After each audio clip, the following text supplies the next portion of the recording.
केवल जिसमें आपके संतान की प्रसन्नता है वही उचित है। उसके लिए एक माँ अपनी क्षमता और सामर्थ्य की सभी सीमाएं लांघ जाती है। लो, तुम्हारी औषधि तैयार है, पी लो उसे।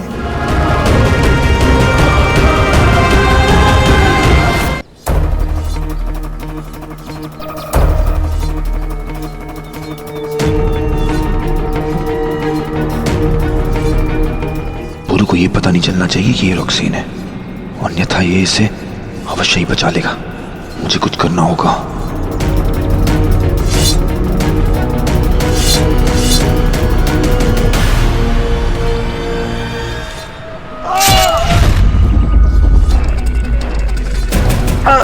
अम्मी, अम्मी, तुम ठीक तो हो ना? हाँ पुरु। हुआ कैसे ये? गलती से इससे लग गया, तुम जाओ, छोटी सी चोट है। अम्मी ये घाव छोटा नहीं है, रक्त बहुत बह चुका है, तुम्हें उपचार की आवश्यकता है। आओ मेरे साथ। नहीं पुरु, मैं ठीक हो जाऊंगा। हमारे सैनिकों का प्रशिक्षण नहीं रुकना चाहिए। प्रशिक्षण बाद में भी हो सकता है अम्मी, इससे पहले कि ये घाव विषक्त हो तुम्हारा उपचार करना ही होगा। राजवैद्य को सूचित करो और औषधि लेकर आओ। जी महाराज।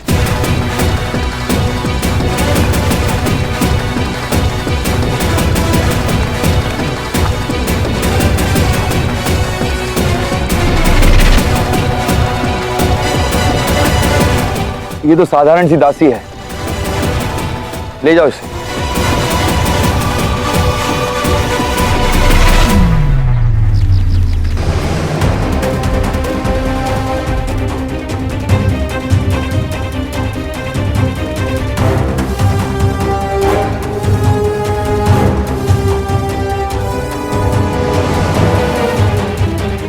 बस रॉक्सीन मर जाए, फिर अलेक्जेंडर को यह समाचार मैं स्वयं दूंगा।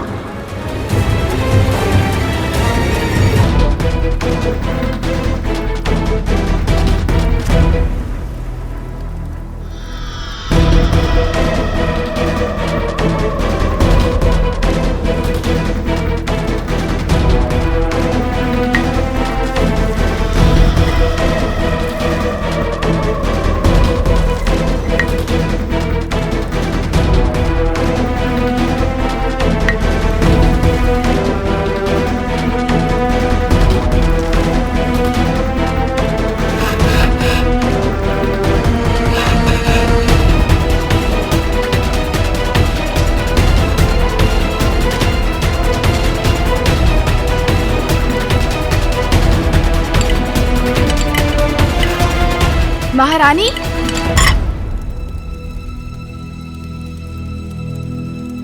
क्षमा चाहती हूँ, आपकी अनुमति के बिना यहाँ प्रवेश किया, किंतु मैं पौरव राज्य परिवार की दाई माँ हूँ। महारानी लाची को दी जाने वाली प्रत्येक सामग्री की जानकारी मुझे होनी चाहिए। क्या मैं देख सकती हूँ ये पेय पदार्थ आपने किस प्रकार बनाया है? मैं स्वयं इसका निरीक्षण करके देखूंगी कि ये महारानी लाची के लिए उचित है या नहीं।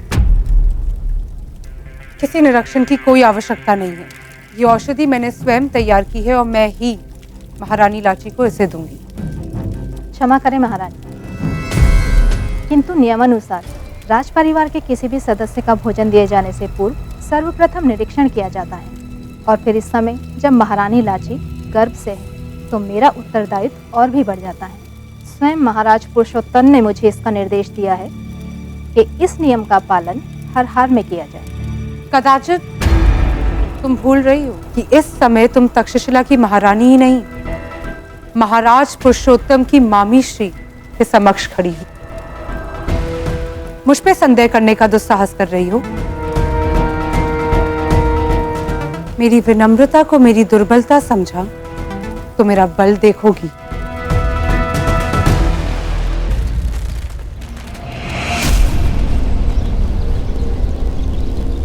तुम्हारा बहुत बहुत धन्यवाद पुत्र, मैं अब ठीक हूँ। मेरे विचार से अब हमें पुनः प्रशिक्षण प्रारंभ कर देना चाहिए।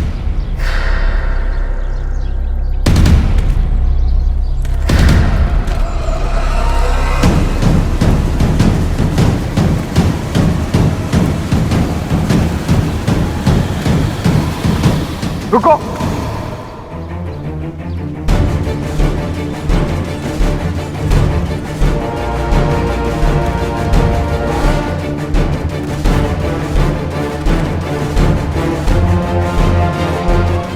रॉक्सन?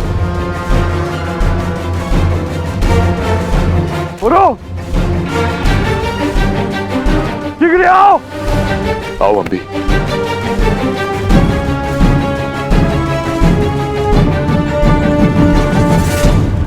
क्या हुआ अस्ति? पहचाना?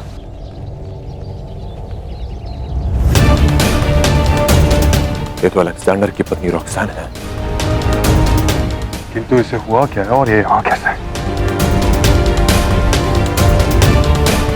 रॉक्सेन? ये तो रॉक्सेन है। मैंने इन वस्त्रों में इसे पहचाना ही नहीं। ये यहाँ क्या कर रही है? बड़ा प्रश्न तो ये है, ये वेश बदल कर यहां क्यों आई है?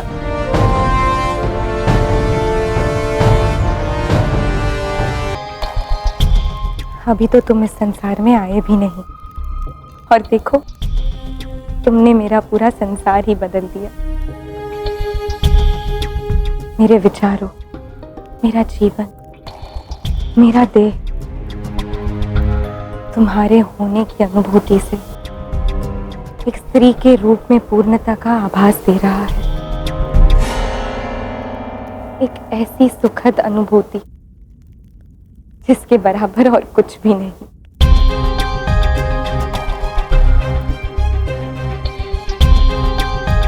अभी तो बस एक ही प्रतीक्षा है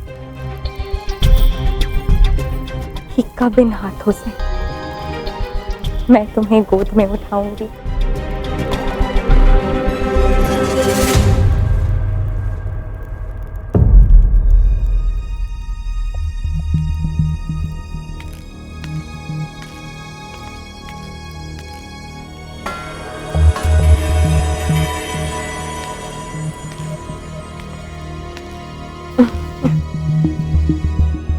अच्छा लगता है ना अपनी होने वाली संतान से बातें करना, उसके सामने होने की कल्पना करना।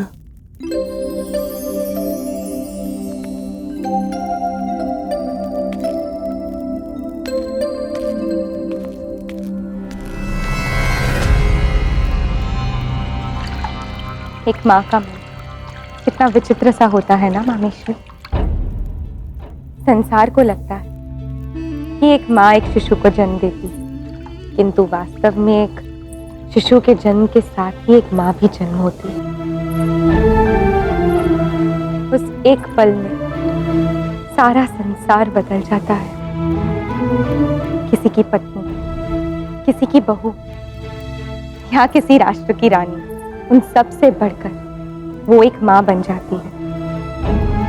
अपने संतान के आते सारे संबंध पीछे छूट जाते। ये तो सत्य है, एक माँ अपनी संतान के लिए कुछ भी कर सकती है, किसी भी सीमा को पार कर सकती है, फिर चाहे वो उचित हो या अनुचित। ममता के कुछ अलग, कुछ अनकहे नियम होते हैं। नहीं मामीश्री, मेरी ममता अंधी नहीं होगी। यदि मेरा संतान कुछ अनुचित करेगा तो मैं उसका साथ नहीं दूंगी। मातृत्व व्यक्तित्व का निर्माण करता है, उसे खंडित नहीं करता।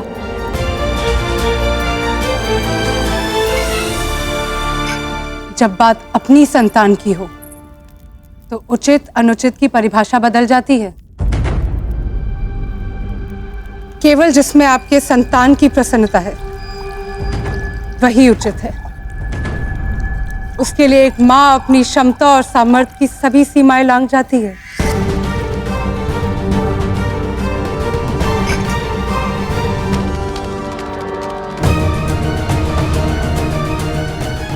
लो, तुम्हारी औषधि तैयार है, पी लो इसे।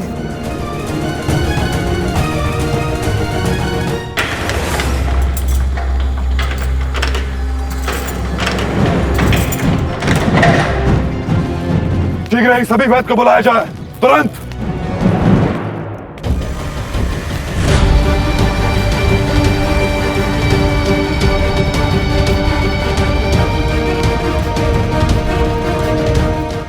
मामी श्री, इस समय मेरा कुछ भी पीने का मन नहीं है, आप रख दीजिए, कुछ समय बाद मैं स्वयं ही पी लूंगी। पी लो पुत्री, ये तुम्हारे और होने वाले शिशु दोनों के स्वास्थ्य के लिए अच्छा है।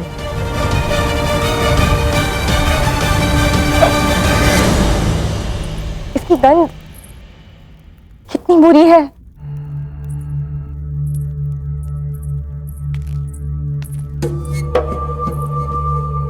कुछ समय पहले मैं पुरु के सामने अभिनय कर रही थी, पर अब सत्य में इसकी गंध से मेरा मन मिचला रहा है।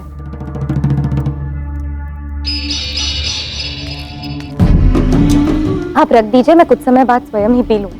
लाची,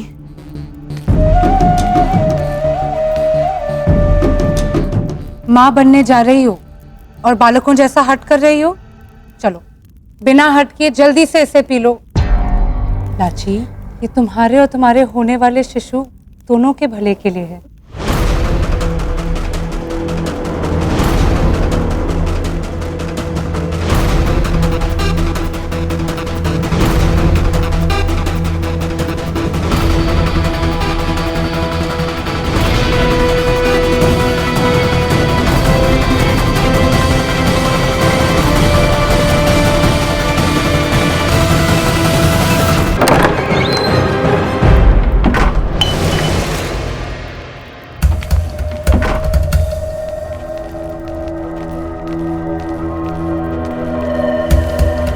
पुरु,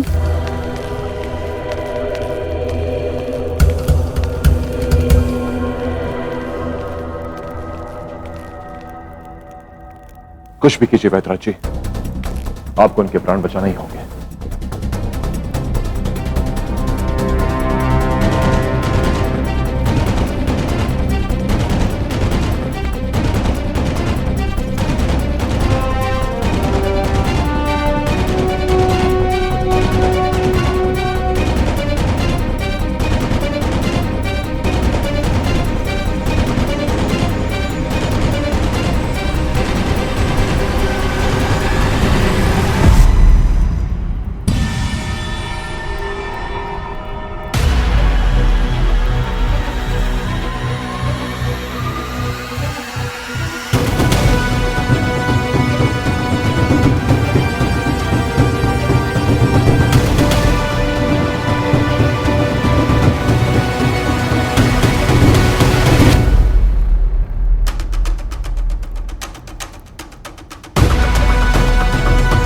एक अवसर भले ही हाथ से गया, किंतु मुझे जो चाहिए वो तुम्हें हर मूल्य पर प्राप्त करके रहूंगा।